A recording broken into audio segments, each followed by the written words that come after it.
Welcome back. So, as you can see, I have some company with me, and he is very graciously showing you that boo-boo on his neck. So, he cleaned the fur off himself, which I suppose is their sort of instinctive way of dealing with an injury. Made it very easy for me to get in there with antibiotics, but it is almost all healed up. It'll take a while for the hair to grow back, but otherwise, as you can see, Audie is fine. He is back to his regular self. Do you want to? Yeah, that's right. Let them see you. All right, I'm going to put you down. You're going to go. Yeah, here we go. Unfortunately, his favorite spot in the world is on my shoulder. And it's not even my left shoulder because I can exist for a while without my left hand, but I'm right-handed. So when he is on this shoulder, I can't do anything. I'm just sort of a captive audience. My yes. Okay, so we're going back to our escape from 2020. And I thought today we would pick up on socialization, which is what we were discussing last weekend, and take a little more of a look at it. And in fact, I thought we'd look at it from a different point of view because I was reading through the comments, and socialization is a complicated issue. There are a lot of ways to look at it, and there's a lot involved in recovering a social life or building one from scratch. So that seemed to be a good starting point for this weekend, and we'll get into it when we come back.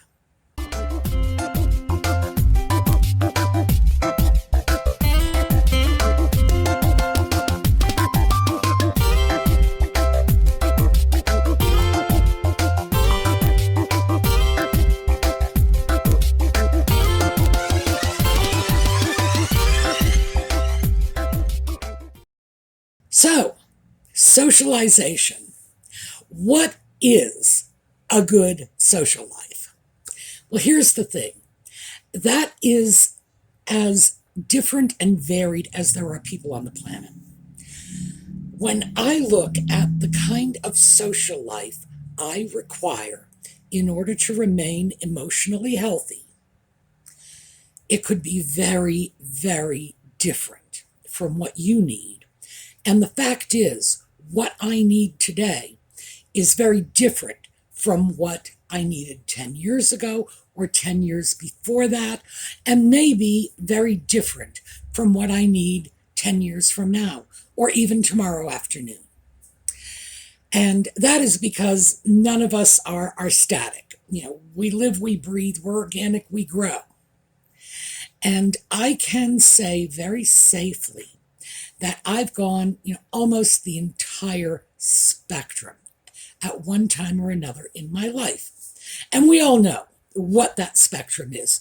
We all know somebody, maybe many somebodies, who are not feeling emotionally secure in their social lives unless they are holding court for 20 or 30 of their closest friends virtually every waking moment of the day.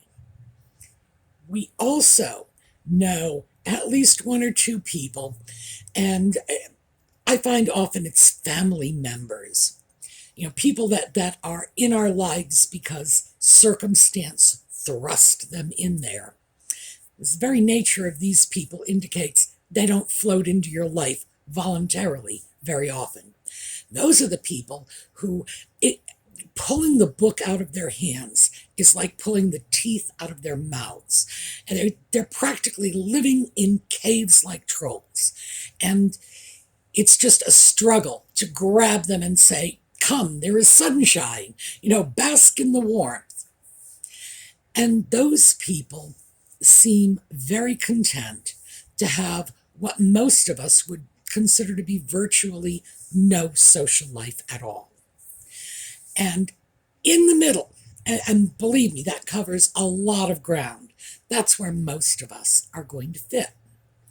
And as I said, we may fit there today and may fit somewhere else completely different tomorrow. And that is absolutely okay. So, speaking for myself, because, frankly, I am my only test subject. Well, that and Audie, but, he's a social butterfly. You all know that. For myself, when I was young, when I was in my 20s, if I didn't have people in my life that I could share virtually every thought that ever entered my head with, I felt lost and confused. A thought would occur to me, and if I didn't call my sister and my best friend and this one and that one and tell them, even if I was on the other side of the country, I couldn't process it. I don't know if that was simply a function of being young and not having the skills to deal with things. My experience tells me that tends to be more of a young person's social needs. But it could just be that that's the point that I was at in my life. And at this point, right now, I find forcing myself to maintain what most people would consider to be a normal social life is a bit of a struggle, because my natural tendency at this point in my life is to be somewhat more reclusive. Now, there are many explanations for that. Yes, I know you're there. Okay, come on, it's okay. I know you're there. You can come back here. Part of that, no doubt about it, is 2020. That curtailed social lives for most of us, took away the things we used to do as social outlets. I know people to this day who are still going to church via Zoom. It's just the way it is. All kinds of things are happening through Zoom. Well, Zoom is the big one, but there's a lot of virtual meeting softwares out there. I know a lot of people, that's what their socialization is. And there's Skype. That's another one. That's just sort of, video phone calls like they used to have on the Jetsons. Remember that? It's dreadful when we realize that the technology of our lives today is imitating the cartoons of our childhood. It's definitely a scary thought. Now, that I know is part of where I am at today. But I also know that another part of this, maybe even the larger part, is over the years, I have just gotten so much more comfortable with my own company that I am okay if I am left with no one to talk to but me.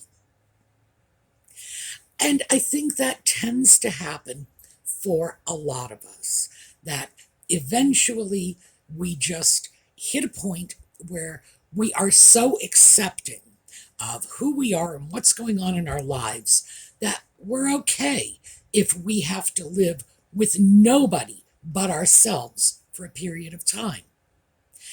And part of this, the conundrum of this, is generational. And those of you, women of my generation, will understand this immediately. I don't even need to explain it to you, because we were socialized to believe that we should grow up to become amoebas. Just little shapeless, formless things drop us anywhere. And we just naturally ooze into all the gaps, filling all the needs. And that was what we were supposed to do. We were the ones who were supposed to, fill the gaps, pick up the slack. Somebody calls and says, do you want to go out for coffee on Thursday? Our knee-jerk reaction is yes. Even if we don't want to go, even if we have other plans, because we were raised to be social creatures, and we were raised to be people pleasers. That was just what they put on us back in the 50s and 60s. If you were female during that period, your job, my gosh. It's funny, I think back on this. Your multiple jobs, because there were loads of them, were to take care of everybody and everything that ever crossed your path. We were told we ought to be marrying right out of high school. My gosh. Now keep in mind that I was born in the mid-50s, so when I was in my 20s, it was in the 70s already, but still, I can remember getting together with friends, talking about other friends who were in their mid-20s and hadn't married yet. And we were talking about them like they were old maids. Like, what went wrong? Why hasn't she found a husband? She's a pretty girl. I look back on that and think, well, we were the ones that had the problem because we couldn't wrap our heads around the fact that there was more to that woman's life than just bagging a man and having a baby. But that's what we were told from the very earliest of ages, that that's what we were supposed to do. And the television shows we watched were all about these amazingly competent, intelligent, well-educated women who were doing what? In the workforce? No. Remember Father Knows Best? I always thought Margaret Anderson, and that was what, Jane Wyman, I think, maybe Jane Wyatt. I always confuse them. I always thought she was the most elegant woman on television. I definitely preferred her to June Cleaver or to Donna Reed. So she was an intelligent, competent, capable woman. She had gone to college. We know this. They mentioned that. But she didn't work outside the home. So what in the world was she doing with that college degree? These were our role models. This is what we were supposed to do. My personal role model, moving away from television. She's not just my role model. She was a role model for my whole generation. Jackie Kennedy said that she felt the primary job of the First Lady was to make a home for the president and take care of the president and his family. Those were our role models. And then, of course, the late 60s came around, and suddenly Diana Rigg hit the airwaves, and I had a brand new role model in Emma Peel, and then later the American version thereof, Honey West. She was played by Anne Francis. Thank goodness, because otherwise I would have been doomed to be a wife and mother and never leave the home. I may well have still gotten an education, but I wouldn't have used it because, well, you didn't do that in those days. And when we got married, we were expected to immediately become cooks, housekeepers, cost accountants, etc., etc. Look at all the jobs that a wife does when she is married to a house. I always thought that was an interestingly telling job description, housewife. It's not a woman who's married to a man, it's a woman who's married to a house. All those jobs that none of us were prepared for, yet we were expected to hit the ground running and pull it off like a champ. Oh, and have a baby right away, and then bring the baby home.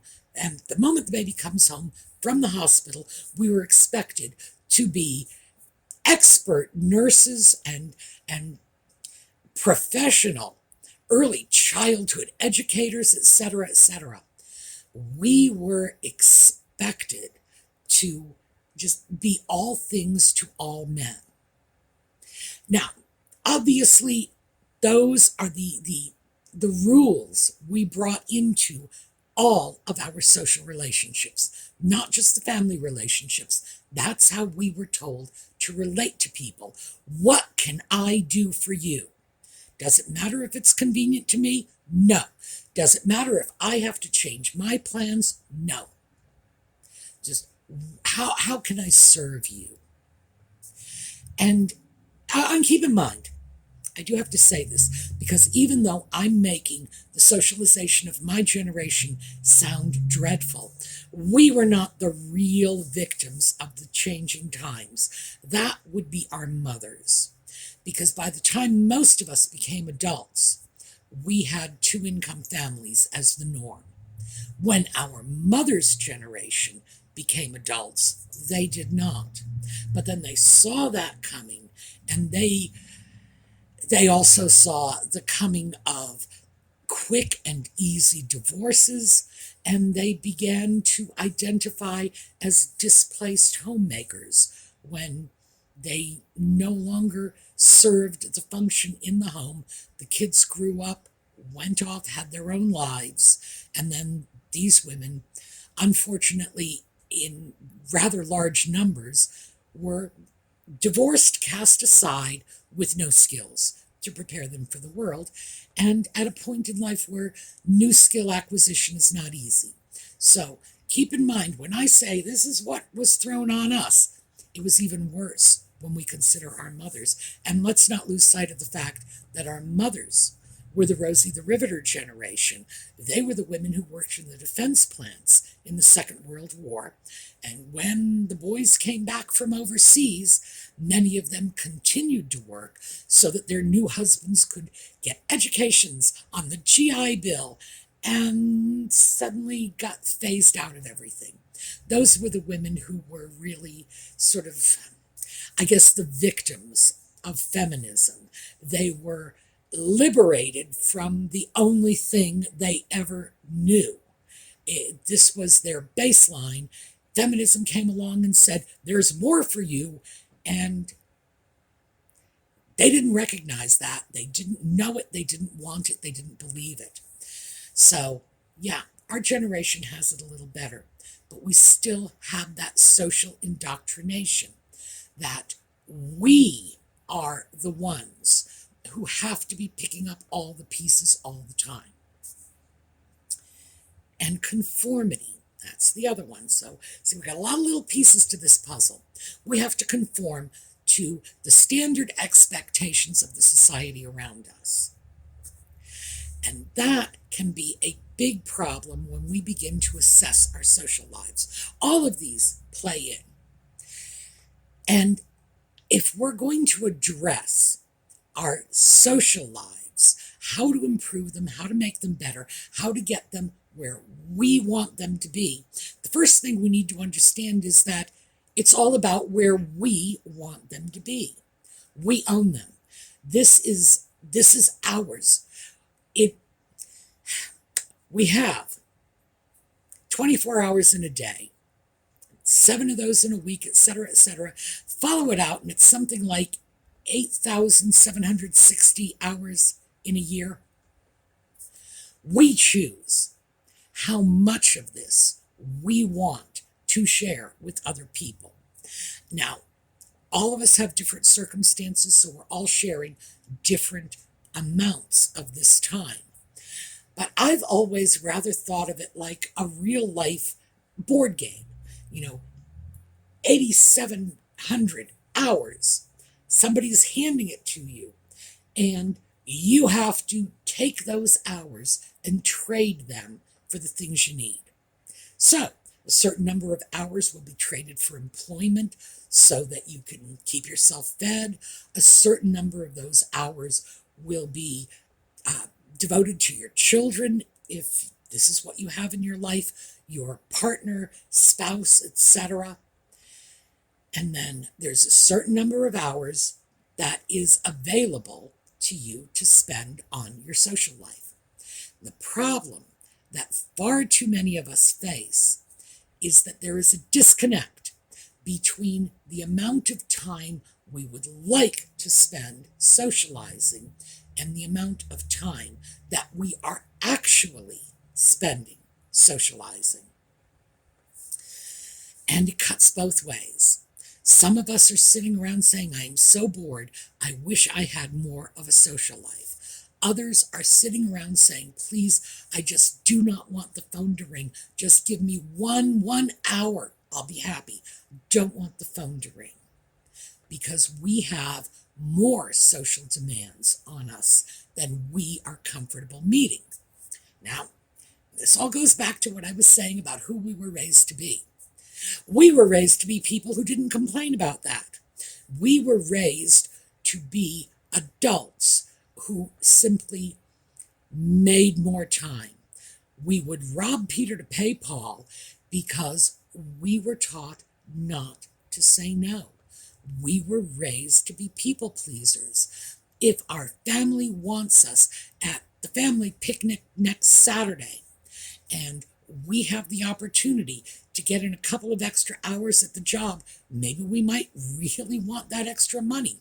Or maybe we might really want to just sleep late or do something else for ourselves. We've been socialized to put our own needs on the back burner and do what's making other people happy. Family picnic, yeah, we're going to go. Yeah, okay, fine. So we're going to try to pick up those extra hours at work some other time, or we're going to go get that haircut the following weekend, because we were told that we shouldn't say no. It's rude. It's hostile. That's not how you maintain relationships. You maintain relationships by giving people everything they want. Now, of course, it's very stupid. And hopefully most of us at this point in our lives can see that. But when it comes to globally viewing our social lives, we seem not to be able to. We seem to be looking at our social lives not in terms of what is making us happy, what is feeding our needs, but what is, well, silencing the demands of the people who are in our social circle, giving them what they want to placate them, and not doing it so much for ourselves anymore. So, what I am proposing as our next little experimental project is that we sit down and try to think of how much time we really want to devote to our social lives, remembering that this time comes from someplace. Even when we were juggling and robbing Peter to pay Paul, we were not manufacturing time out of thin air. It had to come from someplace. And if we are busy meeting the social demands of other people, we are probably grabbing that time from our own personal pursuits and interests. I know for me, and again, as I say, I can only speak for myself because we are all so very different. For me, I find that I have a very large need for my personal time just for me. Now, in my situation, I'm able to justify that, beat back that conditioning from the 1950s, because so much of that me time is researching videos. But this is my job. I must have this time. I am not being selfish. I am not being antisocial. This is work. Now, the point is, who cares if I'm being selfish and being antisocial? Well, I do, because I was conditioned to. But that need for the intellectual stimulation, I've funneled into the more socially acceptable venue of, I do research for my job.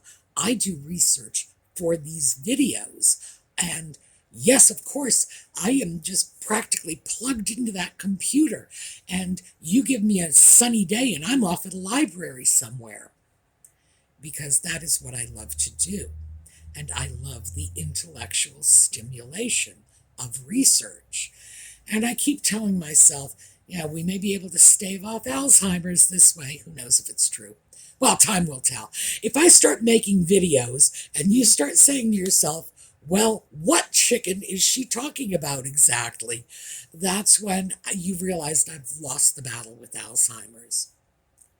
But that's where I find I am pulling my social time from, is the time that I am using for my intellectual stimulation to keep my brain active, and in turn to bolster the videos, to provide the research materials that are eventually going to be aired for you folks. So thank you so much. You're such a wonderful excuse for my selfishness. I love it. Other people find different problems. And I know people who have trouble maintaining a social life because they are in high need primary relationships. In other words, their partner is not crazy about them having a separate social life. Again, that's a function of our ages. At our age, people are often retired from their jobs, and married couples who may have spent 40 years following their own pursuits independently are suddenly at home together, trying to figure out how to work this out. And when one of them has a more active social life than the other, somebody's likely to be feeling left out, and somebody is likely to be feeling they need to consider the partner's needs ahead of their own. So let's just take a little bit of time and try to figure out, how much time do you want to spend socializing every week? And put an hour limit on it. Think about the things you like to do. How much time do you want to spend talking to your friends on the phone? How much time do you want to spend walking down the street with a friend? Jane and I, now you all know Jane because she's made appearances in my videos. We used to go out in the afternoons and walk, and I considered that social, even though, of course, it was a health concern for both of us. It was our exercise. But that was something that we did. I would have to throw that in to social time, and that time I spent with Jane, time I spend on the phone chatting with people, time I spend answering and writing emails, etc., etc. And then eventually, of course, maybe I'll get to go out to lunch. But I need to determine how much time all of those activities would consume, and how much is optimal for me. Because it's going to be a very different answer today than it was when I was 25. A very different answer indeed. And I don't think that we look at it as an evolving, morphing sort of, well, this is where we are today. It may not be where we'll be tomorrow. How much time do you want to devote to your social life? And where is that time going to come from? Are you comfortable with the trade-off? Is that time going to come from the time you would ordinarily spend doing housework? Are you okay if the dishes don't get done on time and maybe the bed doesn't get made? And start to take a look at it from this point of view, because we need to be more intentional. We need to think more about what we are doing, because the old rules are gone, and we can no longer sort of go out into society flying by the seat of our pants, which is what we did pre-pandemic. Oh no, oh no. It's not the same world out there, for one thing, and it's not as conducive to that sort of thing. Dropping by is no longer a welcome thing in many, many households. And it's easy to understand that. People became far more aware of the health risks. And it's not just the pandemic. Once the pandemic began to fade, people started thinking in terms of, well, I'd rather not get pneumonia. I'd rather not get the flu. I'd rather not get whatever else they were dealing with.